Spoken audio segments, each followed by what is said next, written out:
Tonight's episode of Python Papi, we're back inside our Unreal Engine project. Let's have a look at what we went over tonight. Now, tonight I basically was trying to do some new things inside the environment. Right now, I got it in a lit wireframe.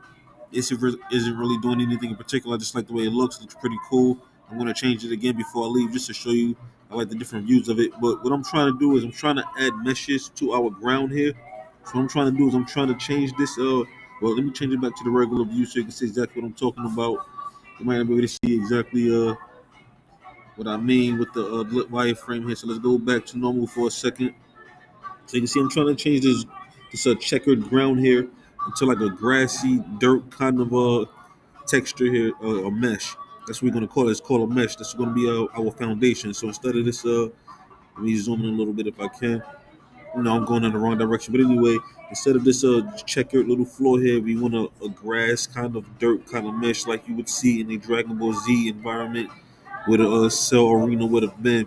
But I'm having an issue with it. It's supposed to be as simple as clicking on the content drawer, which is this, clicking on the mesh we want, which is this one here. And then hover over it so you can see what it says. You can see it says grass and ground. And then I just click on it. I'm supposed to be able to just click on it, hover over the material I want, and let it drop, and it should populate the mesh over the designated area. But you see, it is not because it is still the same regular flooring, that checkered floor. So I'm not exactly sure where I'm going wrong here.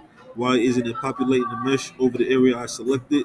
But yeah, that's where I'm at. That's what I was trying to do all day in this particular environment. I don't want to do too much more building. I am going to do more building, but not right now. I want to be able to manipulate the environment now, not just add things to it, but I want to be able to check the textures, the add trees and things like that. Just add different things to the environment to bring it to life. So yeah, I'm not able to do that right now. So that's gonna be the next goal. Again, we're gonna just try to do as much as we can inside the environment before we start building again, so we can have a good handle on everything we want to do. This is the wireframe view here.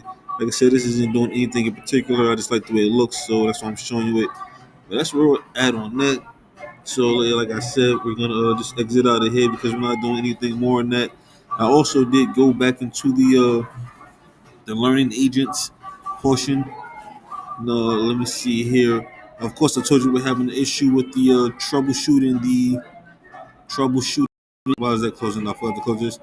Okay, we're troubleshooting the transformers. For some reason, our pivot installer wasn't working in the VS Code like it used to. So what I did is I just go ahead and opened up my Google Colab. So we're going to be building the code over here in our Google Colab. So you can see I already have it queued up, two-way chat. This is what the name of the program is going to be called.